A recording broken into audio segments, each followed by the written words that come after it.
¿Están contentos, hermanos? ¿Animados? ¿Dormidos? ¿Hambrientos? ¿Enojados? ¿Qué traen? Muy bien, vamos a comenzar ahora otra serie los miércoles.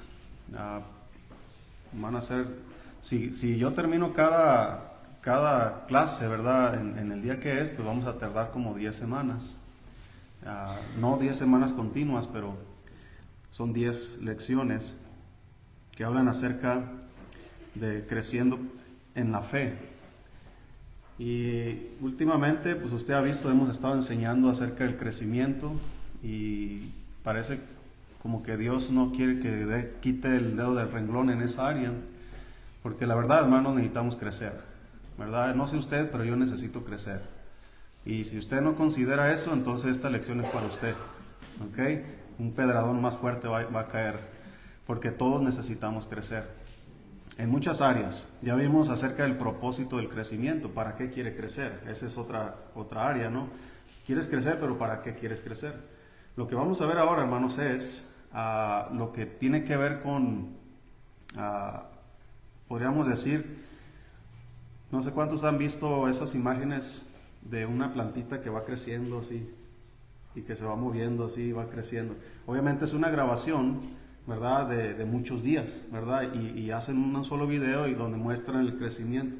Haga de cuenta que vamos a hacer eso, pero en cámara lenta, ¿ok? Vamos a ir viendo paso a paso lo que es crecer en la fe. Crecer en la fe no tiene nada que ver con aumentar nuestra fe, esas son dos cosas diferentes, ¿sí? Crecer en la fe tiene que ver con nuestra vida como cristianos. Entonces, hoy vamos a ver lo que es el fundamento para el crecimiento. ¿Qué es lo que necesitamos? Y vamos a buscar ahí 1 Corintios, capítulo 3. Sí está ahí, hermano. Dice el versículo 6. Dice el apóstol Pablo: yo planté, Apolos regó, pero el crecimiento lo ha dado Dios. Así que ni el que planta es algo, ni el que riega, sino Dios que da el crecimiento. Y el que planta y el que riegan son una misma cosa, aunque cada uno recibirá su recompensa conforme a su labor. Porque nosotros somos colaboradores de Dios, y vosotros sois labranza de Dios, edificio de Dios. Conforme a la gracia de Dios que me ha sido dada, yo como perito arquitecto puse el fundamento, y otro edifica encima, pero cada uno mire cómo sobreedifica. Vamos a orar. Dios, gracias por su palabra, bendígala, Señor. Ayúdanos, por favor, que podamos crecer, Señor, a la estatura que usted nos ha señalado. Ayúdanos a cada familia, a cada hermano, Señor, que usted sabe en dónde está ahorita en su vida espiritual. Ayúdanos, Señor, a reconocer nuestra deficiencia y también nuestra necesidad sobre este tema. Bendiga este tiempo en el nombre de Jesús. Amén. Bueno, ya hemos leído este pasaje anteriormente. El crecimiento lo da Dios. Es lo que quiero señalar aquí. Esto significa, hermano, que sin Dios nadie puede crecer. Sin Dios nadie puede ser mejor. Sin Dios nadie puede mejorar en ningún área en su vida. Aunque tengas buenos propósitos para crecer, pero si no estás creciendo a la manera de Dios, no va a funcionar. Sin Dios, como dijo el Señor, sin mí es imposible, ¿verdad? No hay nada que podamos hacer. Sin fe es imposible, ¿qué dice? Agradar a Dios. Agradar a Dios, hermanos, podríamos decir que tiene que ver con nuestro crecimiento, porque Dios no nos odia. No es de que Dios ama más a unos y Dios ama menos a otros. Eso no tiene nada que ver. El amor de Dios no cambia. Su aceptación hacia nosotros no cambia. Eso no tiene nada que ver. Lo que tiene que ver, si lo puedo poner en palabras humanas, tiene que ver con, por ejemplo, nuestros propios hijos, ¿sí? Como ellos van avanzando en algún área y en alguna otra no. Nos son agradables en algún momento y en algún momento no nos son agradables nuestros hijos. Y yo creo que en todas las familias pasa eso. Aunque sean bebés. Dígame si, hermana Alexia, le agrada estar a las 3 de la mañana alimentando a su hija. ¿Verdad que no le agrada? La ama. Por eso lo hace, pero no es agradable a veces. Y hay veces que nuestros hijos van a hacer cosas, hermanos, Y parece como que si ellos piensan que se merecen todo porque nada más son nuestros hijos. No sé si a usted le ha pasado lo mismo. Y hay veces que decimos en nuestra mente, no te mereces esto, pero porque te amo. ¿Sí me explico? Entonces, el amor de Dios, hermanos, hacia nosotros no cambia, así como el nuestro hacia nuestros hijos. Pero lo que sí cambia, hermanos, es lo que tiene que ver con la relación. Una relación entre padres e hijos que anda bien, pues va a funcionar, pero cuando no, hay distanciamiento. Tanto nuestros hijos en casa como muchas veces los hijos que ya salieron de casa. El crecimiento, hermanos, en nuestra vida cristiana, y esta introducción quiero poner el énfasis sobre la gracia de Dios. Primero vamos a ir a Efesios capítulo 4.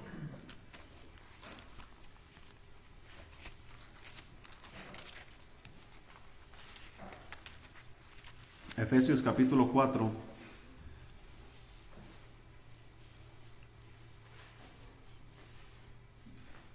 Sí está ahí.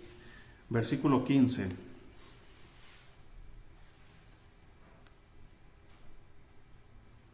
Dice la Biblia, sino que siguiendo la verdad en amor, crezcamos, ¿qué dice enseguida?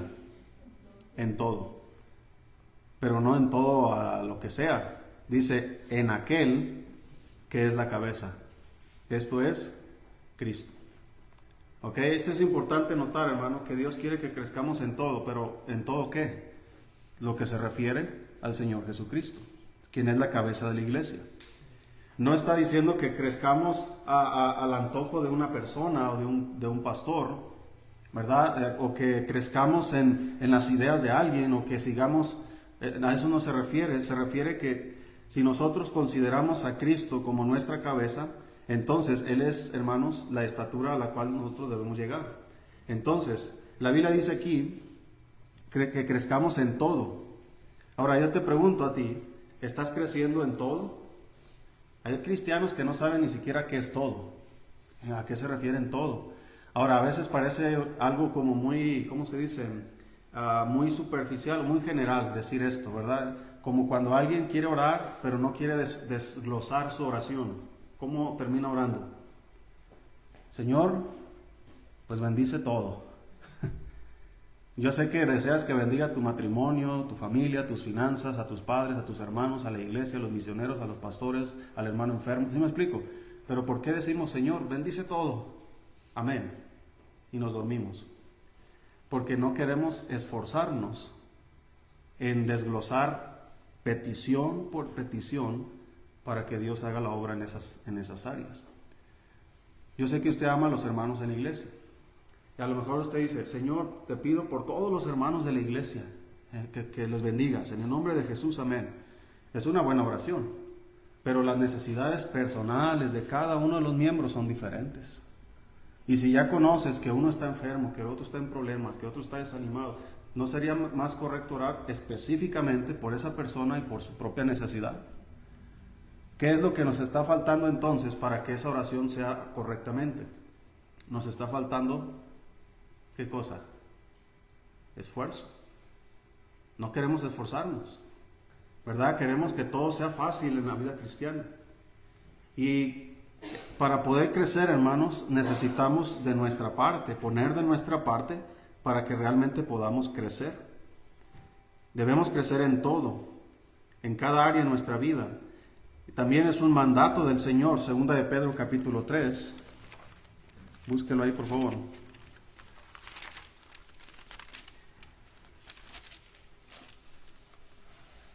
Segunda de Pedro, capítulo 3.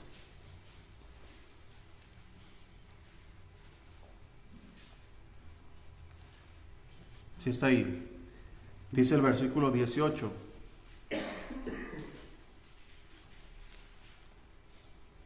Dice, antes bien, creced, ¿en qué áreas?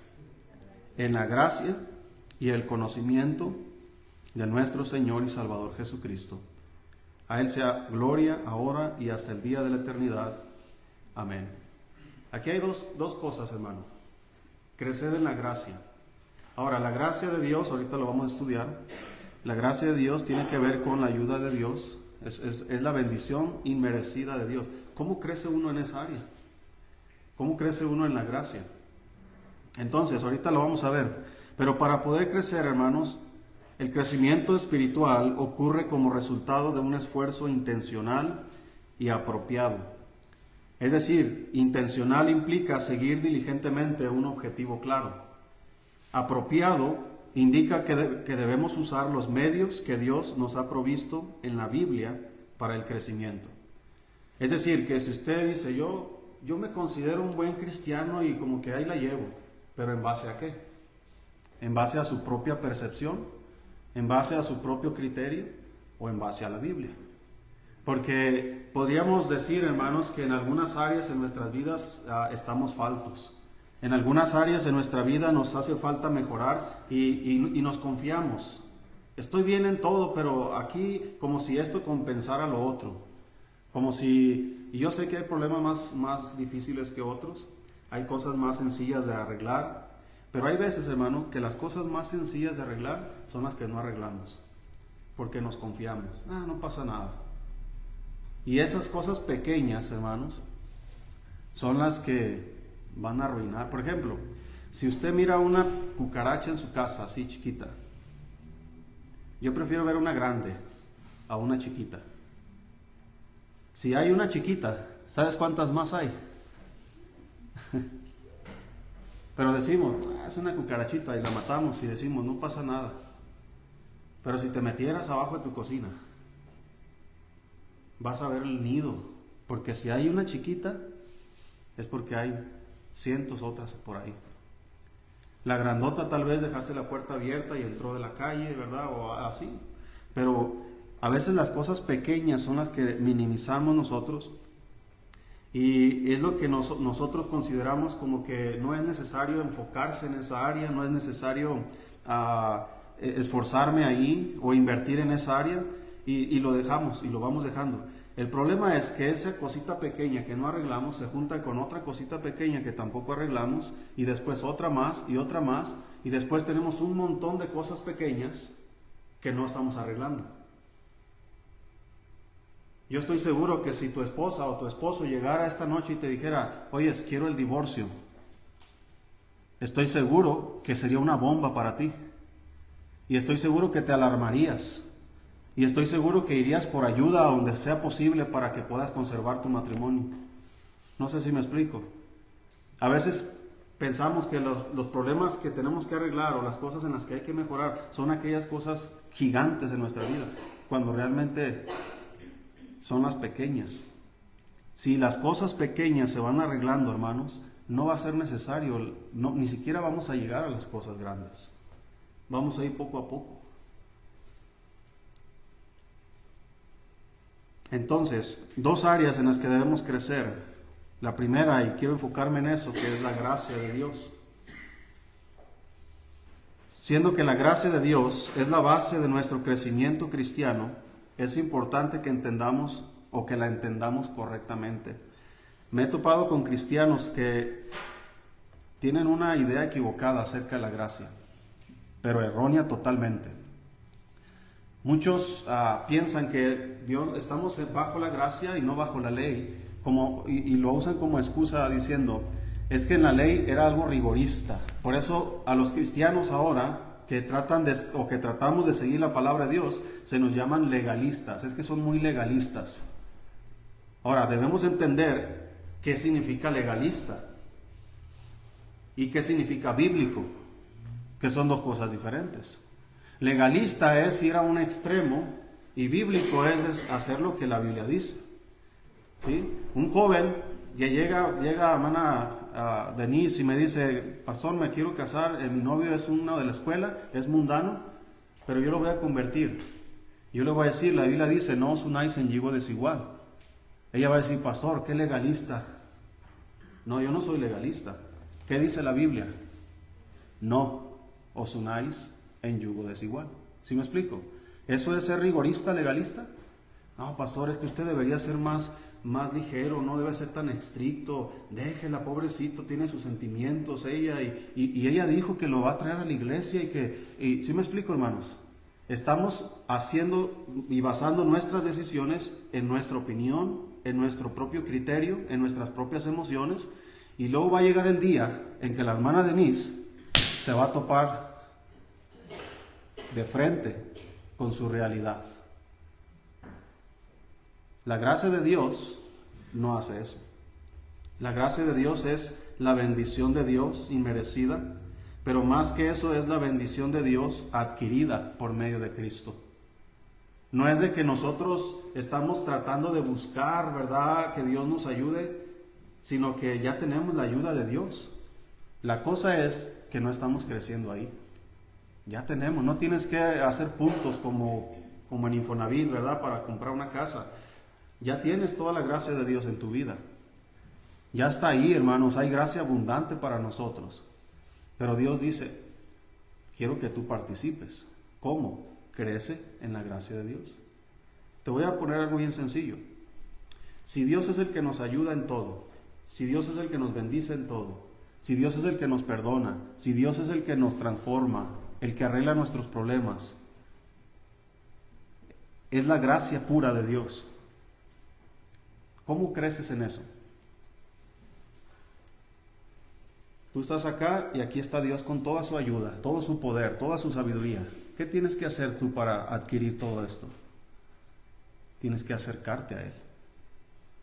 ¿Sí? No puedes adquirir ya es todo tuyo, pero acércate. No dice la Biblia pedid y qué, y se os dará. No dice no tenéis porque no qué, porque no pedís. No dice también que si a alguno le falta sabiduría, pídasela a quién. Es decir, todo lo que necesitamos, hermanos, de Dios ya está provisto en Cristo. El problema es que nosotros no nos esforzamos. No queremos mover un dedo para que las cosas cambien, para que las cosas mejoren en nuestra vida, porque no entendemos la gracia de Dios. Pensamos que la gracia de Dios solamente funciona en la salvación, y no es así. Ahí empieza la gracia de Dios. Vamos a ir a Tito capítulo 2.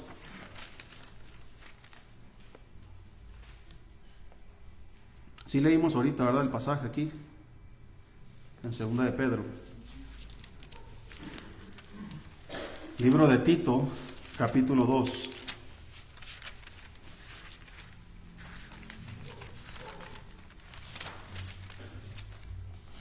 Entonces hay cristianos que usan la gracia de Dios, hermanos, como un permiso para hacer lo que quieren.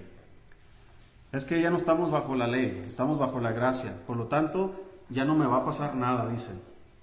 Antes en el Antiguo Testamento sí te pasaba, te caía un rayo, ¿verdad? O algo pasaba y te apedreaban, ¿verdad? Los hijos en el Antiguo Testamento eran desobedientes, eran apedreados, así decía la ley. Ya no estamos bajo la ley, así que nuestros hijos van a seguir siendo desobedientes sin consecuencias. No es así. Entonces, pasaba ciertos pecados en el Antiguo Testamento y eran juzgados de una manera muy estricta, y decimos, ya no estamos bajo la ley, ahora estamos bajo la gracia, ahora puedo relajarme, ahora puedo hacer lo que yo quiera y no me va a pasar nada porque estoy bajo la gracia, estoy bajo la cobertura de Dios. Oye, es como si los israelitas no estaban bajo la cobertura de Dios. Tanto los judíos en el Antiguo Testamento como nosotros los cristianos en el Nuevo Testamento estamos bajo la cobertura de Dios. Pero eso no significa que porque Dios nos cubre, no significa que Dios nos encubre. No sé si me explico. No es lo mismo. Vea lo que dice Tito 2, versículo 11. Porque la gracia de Dios se ha manifestado ¿para qué, hermanos? Para salvación a todos los hombres. Y luego dice, ¿qué nos va a enseñar la gracia? Enseñándonos que renunciando a la impiedad y a los deseos mundanos, vivamos en este siglo, ¿de qué manera? Sobria, justa y piadosamente. La gracia de Dios se ha manifestado para salvación a todos los hombres. Por gracia sois salvos por medio de la fe. Ya somos salvos, hijos de Dios. ¿Qué nos va a enseñar Dios a través de su gracia? Que la gracia que nos salvó es la misma gracia que nos enseña a dos cosas. Una, a renunciar a la impiedad y a los deseos mundanos, y la otra, a vivir sobria, justa y piadosamente. Es decir, la gracia de Dios nos enseña un lado positivo y un lado negativo. Hay cristianos que se cargan hacia un lado y hay cristianos que se cargan a otro lado. lo correcto sería tener un balance de ambas cosas. La Biblia nos enseña que la gracia de Dios nos capacita para rechazar la impiedad y las pasiones mundanas. Así podremos vivir en este siglo, en este mundo, con justicia, con piedad y con dominio propio. Hermanos, con la misma gracia con la que Él nos ha salvado, Dios cambia a todo aquel que experimenta esa gracia. No podemos nosotros decir, voy a renunciar al pecado, porque así hay cristianos, y es dos extremos que debemos evitar. Hay cristianos que se cargan al extremo que dicen, es que yo no hago nada mal a nadie, es que yo no me meto en problemas, es que yo trato de vivir correctamente, doy mis diezmos, voy a la iglesia, hago oración, leo mi Biblia y hago todo lo que la Biblia me dice que debo hacer en cuanto a, más bien, lo que la Biblia me dice que no debo hacer, pero se olvidan que esa moneda tiene dos caras, ¿sí?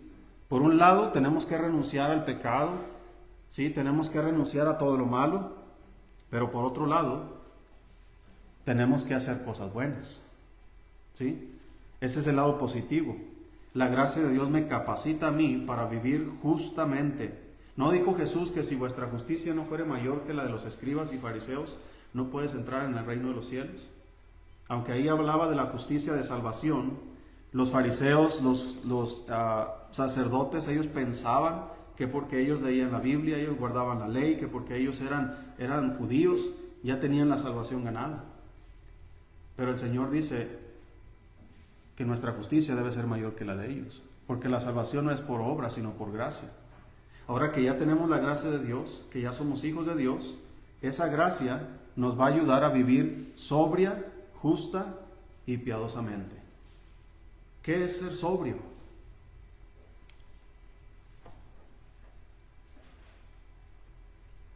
¿Cómo vive alguien sobrio?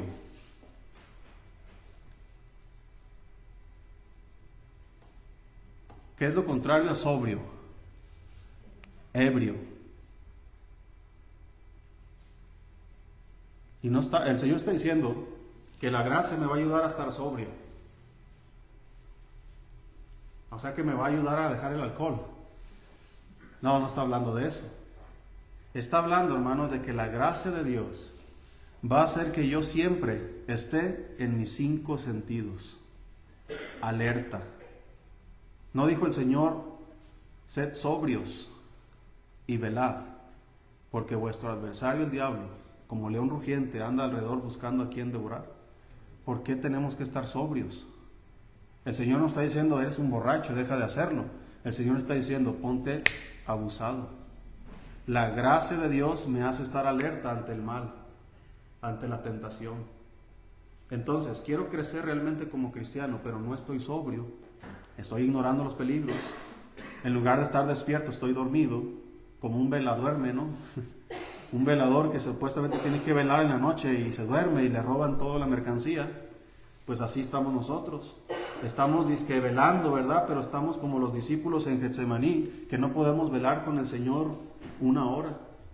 Y esa hora dedicarla a la oración, dedicarlo a nuestro crecimiento cristiano, a crecer en la gracia, en el conocimiento. Tiempo valioso que podemos sentarnos a estudiar y escudriñar la Biblia para que podamos crecer en el conocimiento de Cristo.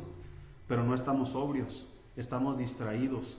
Una persona que no está sobria está ebria, y una persona ebria es controlada, en este caso por el alcohol, su mente, su lengua, sus ojos, su caminar.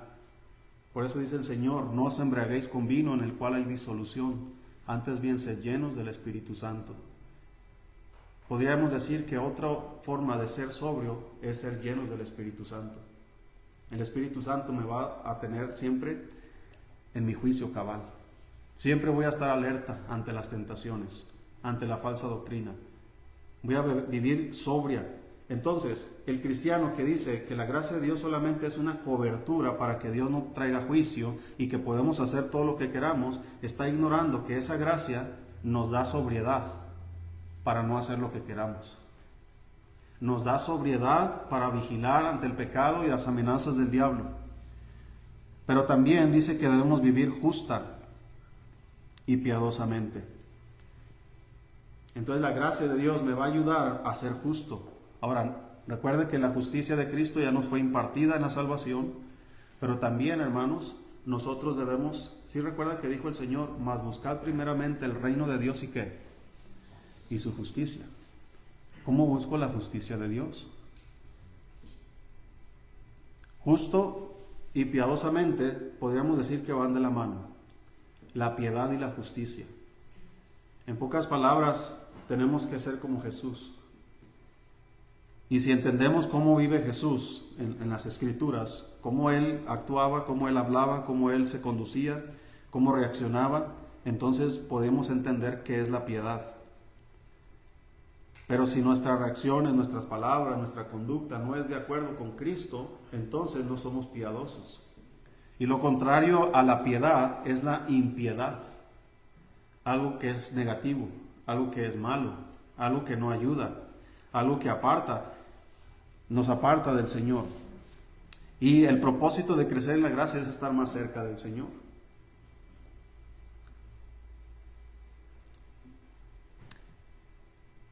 Vamos a ir a Gálatas 3.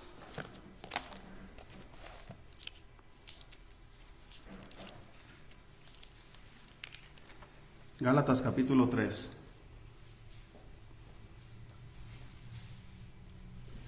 Entonces la gracia de Dios nos ayuda o nos enseña a renunciar a la impiedad y a las pasiones mundanas.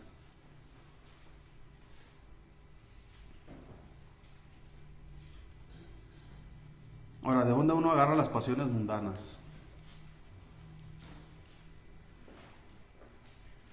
¿No dice la Biblia, no améis al mundo ni las cosas que están en el mundo? Porque el que ama al mundo, como dijo allá resumiendo, el que ama al mundo se constituye, o que se hace amigo del mundo, se constituye enemigo de Dios. Ahora, eso no está hablándole a los inconversos, hermano, está hablándole a los cristianos. Pablo le escribe una carta a la iglesia en Galacia, a las iglesias de Galacia, les escribe, miren ustedes, oh almas adúlteras, les dice, ¿no sabéis que la amistad con el mundo es enemistad contra Dios? Y luego dice, cualquiera pues que se hace amigo del mundo se constituye enemigo de Dios. Entonces, cuando alguien anda en amistad con el mundo es porque pasa tiempo con el mundo, es porque abraza las conductas del mundo, las filosofías del mundo. Y créame, hermano, cuando un cristiano está más en el mundo que en las cosas de Dios, se va a notar fácilmente. Por eso se le llama a los cristianos como mundanos. ¿Por qué le dice alguien a un cristiano mundano? Un cristiano mundano es alguien que vive bajo las pasiones del mundo y que se ha contaminado con las ideas del mundo, porque ha hecho amistad con el mundo. Entonces, la gracia de Dios, fíjese, yo he visto cristianos más mundanos, hermanos, hasta por debajo de la lengua, pero que me han dicho, es que la gracia de Dios nos cubre. No, la gracia de Dios te está diciendo y te está enseñando que no seas un mundano. La gracia de Dios te dice que hables bien, que vistas bien, que actúes bien, que pienses bien, que tus relaciones sean correctas, que tus actitudes sean correctas. Eso es lo que hace la gracia de Dios. La gracia de Dios nunca te va a aprobar y te va a decir, no importa cómo vivas, que al cabo Dios, yo te amo. El Señor nos ama, pero Él no nos va a dejar. Él nos amó, hermanos, tanto, que dio a su Hijo unigénito para que todo aquel que en Él cree no se pierda. Ahora, ¿tú crees, hermanos, que el Señor, nosotros estábamos ahí casi al vacío del infierno, ¿verdad? Y el Señor nos rescató y luego nos aventó para que viviéramos como quisiéramos? ¿No? Acuérdate del endemoniado gadareno. Él estaba, ¿sí sabes cómo estaba su condición física? Desnudo. En los sepulcros. Jesús iba pasando por ahí y estos endemoniados salieron de los sepulcros desnudos. Una legión, hermanos, estaba dentro de esa persona. Imagínate cómo hablaba, lo ataban con cadenas y rompía las cadenas. Pero cuando se topó con Jesucristo, con la gracia de Dios, resume el escritor, el evangelista, y dice que ese hombre se encontraba sentado, vestido y en su juicio cabal. ¿La gracia de Dios lo dejó igual? No. La gracia de Dios no nada más lo salvó, lo vistió. Y le dio ¿qué? Sobriedad. La gracia de Dios lo compuso su mente, su vida, su manera de vestir, compuso todo. ¿Ya es perfecto ese hombre ahí, sentado, vestido y en su juicio cabal? No. Ese hombre, como también nosotros, tenemos que crecer en la gracia y en el conocimiento de Cristo Jesús. Ese es solo el comienzo, la salvación. Pero Dios, el que comenzó en nosotros la buena obra, la va a perfeccionar. Eso es la gracia de Dios. Gálatas capítulo 3, versículo 13. Escuche lo que dice aquí, hermanos. Le está diciendo a estas iglesias de Galacia, la misma que le dijo, oh almas adúlteras. Dice el 13, Cristo nos redimió de la maldición de la ley, hecho por nosotros maldición, porque está escrito, maldito todo el que es colgado en un madero, para que en Cristo Jesús la bendición de Abraham alcanzase a los gentiles, a fin de que por la fe recibiéramos la promesa del Espíritu. Aquí está la bendición y la maldición. Dice, Cristo nos redimió de la maldición. ¿Qué significa eso? Cristo nos rescató de la maldición para que la bendición de Cristo alcanzase a los judíos. Es decir, hubo un intercambio. Nosotros somos los malditos, hermanos. ¿Sí? Nosotros estamos maldecidos por el pecado. Nosotros merecemos la muerte, nosotros merecemos la sepultura y nosotros merecemos el infierno por los siglos de los siglos. Entonces Cristo tomó nuestra maldición y nos dio ¿qué? Su bendición. Ese es un intercambio, esa es la gracia de Dios. Él toma mi pecado y Él me da su gracia. Él toma mi maldad y Él me da su piedad, su justicia. Y eso es, hermanos, en pocas palabras, lo que es la gracia de Dios. Un intercambio. Por eso se llama que la gracia de Dios es un don inmerecido, no lo merecemos. Yo lo he explicado de esta manera. La gracia y la justicia de Dios actúan de la mano. La misericordia de Dios. La misericordia de Dios, hermanos, no es tenerte piedad, no es tenerte clemencia. La misericordia de Dios no es otra cosa más que Dios deteniendo su pie que nos va a aplastar. Eso es lo que merecemos. Imagínate que Dios tiene, hermanos, no dice la Biblia que Él se sienta en el círculo de la tierra, que Él hizo todo con sus dedos. Ahora imagínate, hermano, ¿cómo hizo la tierra? Yo creo que agarró polvo así, ¿verdad? Y lo hizo así. Y ahí está la tierra. Él podría, hermanos, aplastarnos en nuestro pecado, pero no lo hace. ¿Sabes por qué? Por su misericordia. Dice que por su misericordia no hemos sido consumidos. Porque la misericordia de Dios es nueva cada mañana. La misericordia de Dios hace que las manos de Dios no nos aplasten. Y la gracia de Dios hace que las manos de Dios nos protejan. Actúa de la mano. Ahora, vamos a ver esta verdad de otra manera. Ya vamos a terminar. ¿Cuántos de ustedes tienen libros o los acomodan en un librero, en un estante? ¿Y les ha pasado que acomodan libros y de repente se caen por un lado? ¿Sí? O de repente cae uno y empiezan a caer como dominó. ¿Qué ponemos para que los libros se mantengan ahí, hermanos? ¿Cómo? Porque unos sujetalibros. ¿Sí? ¿Sabe qué son esos, verdad? Sujetalibros. Son cosas que sujetan los libros. ¿Okay? Tú tienes varios libros aquí, ¿verdad? En tu estante. Imagínate que aquí voy a poner varios libros. Para que no se caigan los libros para acá, es necesario poner aquí un sujetalibro. A veces son unas bases que parecen libros, ¿sí? Entonces, que parecen un libro que es uno más grande, uno chico, mediano y uno chico, así. A veces son de madera, a veces son de plástico, o a veces son figuras, o tal vez pongas una taza llena de algo, ¿verdad? O una maceta, o ¿cómo se llama? Un florero, lo que sea. Algo que va a ayudar a que los libros no se vayan cayendo. Entonces, al considerar las varias formas en que los cristianos crecen, piense en cada una de esas formas como si fuera un libro que usted está poniendo en el estante de su vida. Para mantener esos libros en su lugar, necesitas 2 sujetalibros, uno de cada lado, para que pueda permanecer en su lugar. Entonces, el primer sujetalibro es la justicia de Cristo. Vamos en Filipenses capítulo 3.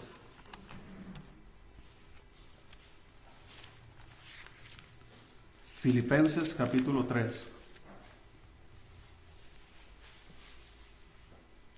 Esto también aplica para la salvación. Si pudiéramos estudiar acerca de la salvación que no se pierde, podríamos usar el mismo ejemplo. ¿Sí? Tu salvación eres un libro, ¿verdad? Que no puedes caer. Como hay un versículo en Gálatas que dice que caen de la gracia. Y aún no hay tiempo de explicar eso, pero no significa perder la salvación. Porque ahí dice que los que por la ley se justifican han caído de la gracia. No hay otra forma de salvación más que la gracia. Entonces, si yo me estoy justificando por la ley, la gracia está lejos de mí. Entonces la gracia no me puede salvar, no porque no tenga poder de salvar, sino porque yo me alejé de ella. Pero está hablándole a los cristianos que no solamente habían caído en el error de muchos que habían enseñado otro evangelio. El libro de Gálatas explica mucho eso, pero no hay tiempo. Pero lo que quiero decir es que podríamos poner la justicia de Cristo, ¿sí? Y el poder de Cristo, el que nos sostiene. ¿No dice la Biblia que nadie nos puede arrebatar de su mano? Nadie nos puede arrebatar de su mano. Ahora, la justicia de Cristo, hermanos, es la que nos preserva. Dice ahí, Filipenses 3, versículo 4.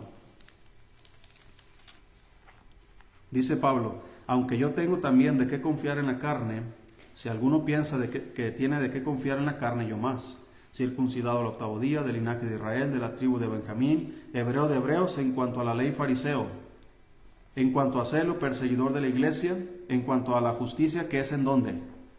En la ley, irreprensible. Cada una de esas cosas que él mencionó, haga de cuenta que es un libro en su estante de vida. Versículo 7, pero cuantas cosas eran para mi ganancia, las he estimado como pérdida por amor de Cristo. Y ciertamente aún estimo todas las cosas como pérdida por la excelencia del conocimiento de Cristo Jesús, mi Señor, por amor del cual lo he perdido todo y lo tengo por basura para ganar a Cristo. Escuche esto: y ser hallado en Él, no teniendo mi propia justicia, que es por la ley, sino la que es por la fe de Cristo, la justicia que es de Dios. ¿Por qué? Por la fe. Ser hallado en Él, dice. Un día vamos a ser hallados en Él. Algunos van a estar bajo su propia justicia y otros bajo la justicia de Cristo. Los que van a ir al cielo son los que están bajo la justicia de Cristo. Porque es su justicia, Él nos dio su justicia y nosotros le dimos nuestro pecado. Fue ese intercambio. Él me dio, yo le di a Él mi maldición y Él me dio su bendición. Ese intercambio sucedió en la salvación. Ahora, no tenemos salvación por nuestras obras de justicia, sino por la justicia de Cristo. De la misma forma, hermanos, no crecemos por nuestras propias obras, sino por las obras de Cristo en nosotros. Vea lo que dice Hebreos 13.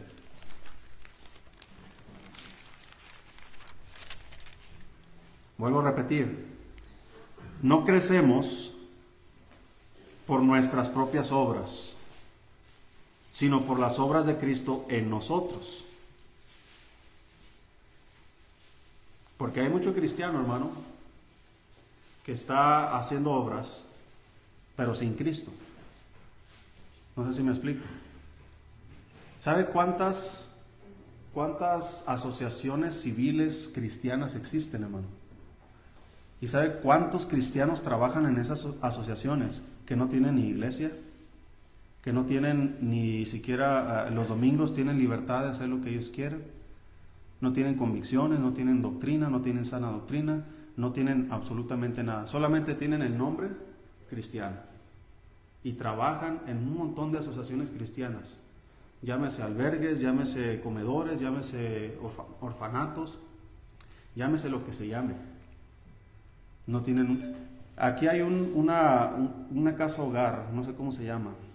La Esperanza, algo así, ¿verdad? Se llama. Una casa hogar. Son cristianos ahí. Una vez quisimos ir Mi idea era ir y ayudar a enseñar a los niños la palabra de Dios y que nos dejaran traerlos los domingos a la iglesia. ¿Sabes qué nos dijeron? Que no. Pero no hay una iglesia donde los llevan. Los encargados son cristianos, pero no hay una iglesia donde ellos asistan. Sí leen la Biblia ahí, sí oran ahí, pero no es una iglesia, es un orfanato. Podríamos decir, en el extremo de los cristianos que dicen que la gracia de Dios nos cubre todo, podríamos decir que qué malo tiene eso. No tiene nada de malo. Qué bueno que les ayudan, que los alimentan, que los cuidan, que les dan educación. La cosa es que no están creciendo como cristianos. Ese es el punto. ¿Sí me explico? Muchos de esos niños salen a la mayoría de edad y no tienen principios, no tienen valores, no tienen convicciones. Se van al mundo. En cambio, hay otro orfanato, una casa hogar, por ejemplo, en Navojoa, la que conocemos nosotros, que es cristiano. ¿Sabes a dónde llevan a los niños? A la iglesia. Les enseñan, les predican. ¿Sabes cuántos niños que estuvieron en la casa hogar ahora son trabajadores en la iglesia? Predicadores, pastores, misioneros. Puedes ver que se le puede ayudar a un niño en un orfanato y que este niño pueda crecer en la gracia y en el conocimiento y convertirse en un siervo de Dios, o al menos en una familia estable en la iglesia. Pero este no tiene nada de eso. Este simplemente los alimenta y los cuidan ahí, les dan educación y ni siquiera les dan educación ahí adentro, los llevan a las escuelas públicas. No hay crecimiento, aunque es una buena obra, no hay crecimiento. Y el propósito de los cristianos es crecer en la gracia y en el conocimiento de Dios. Así que la justicia de Cristo es la que necesitamos. Hebreos 13, así está ahí. Versículo 20. Escuche esto, hermano. Y el Dios de paz, que resucitó de los muertos a nuestro Señor Jesucristo, el gran pastor de las ovejas, por la sangre del pacto eterno, os haga aptos en toda obra buena, para que hagáis ¿qué cosa?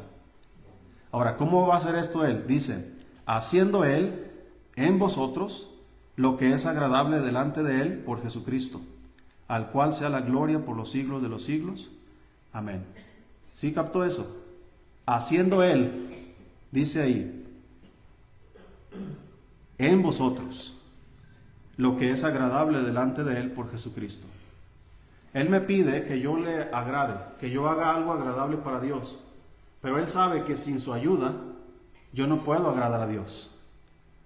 Sin su ayuda, sin la intervención de Dios, sin la gracia de Dios, sin el conocimiento de Cristo, yo no puedo ser un buen cristiano. Así que Él quiere que yo haga, dice que Él me haga apto a mí en toda buena obra para hacer su voluntad. ¿Cómo va a suceder eso? Haciendo Él. Él es el que va a hacer en mí lo que es agradable delante de Él. Es decir, que Dios va a agarrar al hermano Julio. Dios quiere que Julio le agrade a Dios. Así que Dios va a agarrar a Julio y le va a ayudar para que Julio agrade a Dios. Eso es lo que está diciendo este texto. Entonces, en otro texto podríamos incluirlo y amarrarlo aquí y decir, Cristo dijo, sin mí nada podéis hacer. Así que si tú y yo queremos crecer y queremos hacer buenas obras para Dios y agradar a Dios, necesitamos que Él intervenga en nuestras vidas. Ese es el sujetalibro que necesitamos para que no me caiga. Todo lo que intento hacer necesito la justicia de Cristo. Él es el que me va a ayudar. Por eso hay mucha frustración de muchos cristianos de que lo intentan y quieren agradar a Dios y se sienten frustrados en su vida espiritual de que no crecen, abandonan la lectura de la Biblia 2-3 semanas y después se sienten solos, se sienten vacíos, se sienten como si no importaran, como si Dios no los amara, como si no fueran importantes, como si fueran inútiles. No sé si le ha pasado, pero a mí me ha pasado mucho eso. ¿Es verdad todo eso? No. El problema es que no estoy dejando que Él haga en mí lo que es agradable delante de Él. Esa es la justicia de Cristo. Si nosotros vamos a tener éxito poniendo en el estante de nuestras vidas los varios libros de las disciplinas cristianas que necesitamos para crecer, debemos tener firmemente en su lugar el sujetalibros de la justicia de Cristo. Es más, dentro de la armadura de Dios hay una parte que se llama la coraza de ¿qué? De justicia. ¿Qué hace la coraza de justicia? ¿Qué parte de la armadura es esa? Es lo que cubre aquí el pecho. Si hay algo, hermanos, que tenemos que guardar mucho es nuestro corazón. ¿Sabe qué nos guarda, hermanos? La justicia de Cristo. Y no estoy hablando en cuanto a la salvación, en nuestra vida cristiana. Por eso decía el Señor en el Antiguo Testamento, dame, hijo mío, ¿tu qué? Tu corazón. Y tus ojos miren por mis caminos. Sobre toda cosa guardada, guarda ¿qué cosa? Tu corazón, porque de él mana la vida. De él proceden tus decisiones, de él proceden tus pensamientos, de él proceden tus planes. De ahí viene todo lo que tú vas a hacer en tu vida. Por eso debe estar bien guardado. ¿Sabe qué necesita para estar bien guardado? La justicia de Cristo. Sin ella vamos a estar actuando bajo nuestra propia justicia.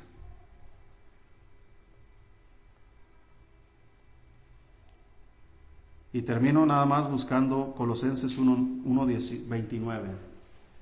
El otro sujetalibro es el poder de Cristo. Así como nuestra aceptación con Dios debe venir mediante la justicia de Cristo, también nuestro poder para vivir la vida cristiana debe venir de Cristo.